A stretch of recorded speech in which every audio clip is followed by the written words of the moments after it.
was very naive.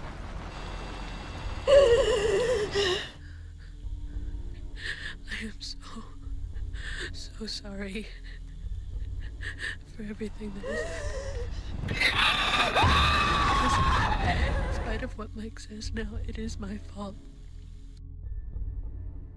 What was the terrible real-life influence behind the story of the Blair Witch? The Blair Witch Project is one of the most beloved staples of the horror genre, and for very good reason. The documentary-style micro-budget project creates one of the most immersive and realistic horror experiences of all time. While the story of the Blair Witch has a few inconsistencies, it's widely believed to have influence from a real-world story of a poor woman trapped in a fearful town, one that would eventually turn on her. So today, my friends, let's explore the story of Mole Dyer and how her life led into one of the most iconic horror projects of the modern cinematic era. Our story begins in Leonardtown, Maryland, a relatively small town just off the Potomac River, where we will meet our healer by the name of Mole Dyer. Throughout the latter half of the 1600s, Mole worked as a healer in the town, but still lived in abject poverty. Her home was little more than a rickety shack, and by all accounts, she didn't have much in the way of social interactions. During the latter years in her life, she was described as an old hag who was severely off-putting to those in town that she encountered. She was shunned and ignored by the townsfolk who feared her baneful gaze and tall stride. As described by historian and author Joseph Morgan, the people in the town avoided her regularly, though we don't know if they ever had a very good reason to be truly fearful of her. So far as we can tell, she had never done anything to warrant such a hateful and callous treatment. But the people of the town became infected by fear and ignorance nonetheless. During the summer months, the woman roamed the forests surrounding the town, collecting plant life and studying the nearby environment. When she was in town, she begged for whatever the people of the town could spare. Some, fearful of her, ran off without so much as looking in her direction. Some became fearful of her retribution, so made sure to give her at least something whenever she passed by. But seldom did the people of this small town show any concern for her well-being. During most winters, however, she and the people of the town endured as best they could. But in the winter of 1697, the weather was especially cruel. Blizzards rolled down the mountains so violently that they killed the cattle and sheep by freezing them exactly where they stood. Influenza also ran rampant throughout the village, ailing huge portions of the population at a time. People were dying, and their lack of medical expertise combined with poor living conditions of the era meant that this was for many of them their final winter. The people of Leonardtown, however, were a superstitious and cowardly bunch who gave into the ways of fear. They searched high and low for a culprit to blame for their ails, as surely this could not simply be coincidence. Surely someone had to be held responsible for this plague. So then, in search of someone, anyone to blame, they turned to the haggard witch of the woods. Some believed she was taking vengeance on the town for how others had treated her, while others believed this was destined to happen eventually, and that the woman was pure evil. But the consensus of the town was that Mole Dyer was the woman and the witch to blame. They lit torches and bundled themselves up to face the cold as they marched to her cabin within the woods. It wasn't long before her shack was ablaze, and Dyer was forced to flee her home into the cold. The fearful and angry villagers destroyed the woman's home and sent her deep into the woods where she would live out the rest of her very short life, corrupted by the fear that the townsfolk had wrought against her. For 2 days, Mole Dyer roamed the woods amidst these ungodly weather conditions. She braved the storm until she came to a creek just south of the town, and it was here that she finally died, laying to rest atop a stone protruding from the river. After the storm finally settled, a young shepherd boy found the body of Mole Dyer within the woods, but to the boy's fear, one arm was frozen, protruding to the sky. The boy, much like the rest of the town, believed this to be a sign of her cursing the heavens for her treatment, and many of the townsfolk wonder if she had laid a curse upon the entire land. In the years following, crop yield was described as uncharacteristically barren. This fueled rumors that Mole Dyer's ghost still remained in the woods, and that she would reappear on the coldest night of the year to torment the people who had forced her from her home. Stories of alleged sightings cropped up in the following years, and much of the bad luck of the town was attributed directly to the spirit of the witch Mole Dyer.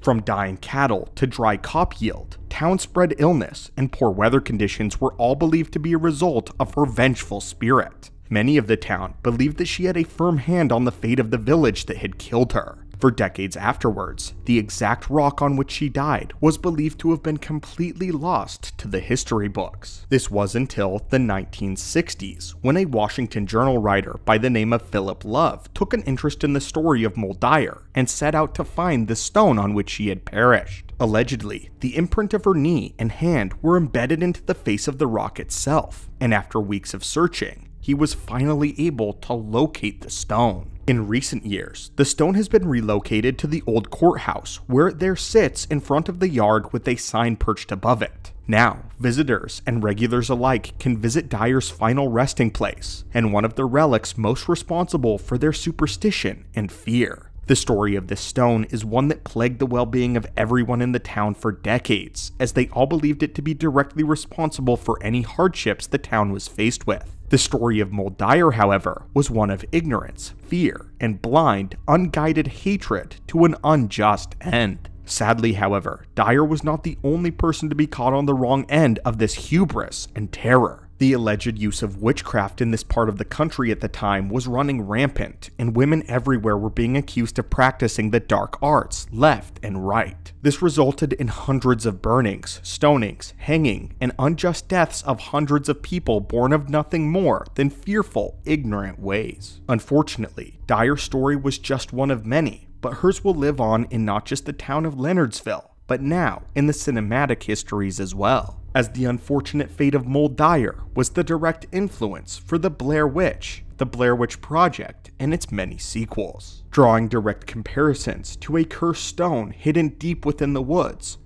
itself turning on a village, and a vengeful spirit lurking somewhere in the deep forest of the unknown, waiting for innocents, or those that wronged her in her long life. But anyway, friends, what do you think of the legend of Muldair and the circumstances that led to her death? Does her ghost still haunt the surrounding woods, or was this just a reason given to natural struggles that the town faced at the time? Would you like to see more histories like this explored in the future? And if so, what topics and projects should we look into next? Thank you so much as always for visiting the channel today, and I hope that you're having a great one.